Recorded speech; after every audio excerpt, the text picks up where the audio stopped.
మీరు పాత వస్తువులను గౌరవిస్తారా? లేకపోతే ఈ భయానక కథ వినండి. విజయ్ తన నాన్నగారి పాత ఫామ్ హౌస్కి వెళ్ళాడు. అక్కడ అందం, ప్రశాంతత ఉన్న ఓ గదిలో పాత కుర్చీ అందరినీ భయపెట్టింది. ఆ కుర్చీ ఎప్పుడూ ఖాళీ ఉండాలి అని అందరూ హెచ్చరించారు. కానీ విజయ్ ఓ రాత్రి సరదాగా ఆ కుర్చీలో కూర్చోబోయాడు. ఆ క్షణం గదిలోని లైట్ ఆఫ్ అయిపోయింది. అద్దంలో విజయ్ ఒంటరిగా కనిపించలేదు. అతని వెనుక కాళ్ళు లేని నీలి ముఖం ఉన్న ఆకారం కనిపించింది. అది చిరునవ్వుతో, "నువ్వు నాకొచ్చావు. ఇప్పుడు నువ్వే ఈ కుర్చీకి శాపం" అంది. మరుసటి రోజు విజయ్ కనిపించలేదు. కాని ఆ కుర్చీలో గుండ్రని భయంకరమైన ఆనవాళ్లు స్పష్టంగా కనిపించాయి. ప్రతి రాత్రి ఆ కుర్చీ చుట్టూ చీకటి అల్లుకుంటోంది.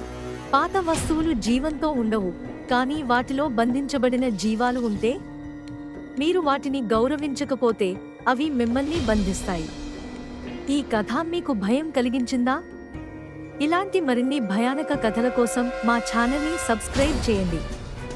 మీ అనుభవాలను కామెంట్లలో పంచుకోండి.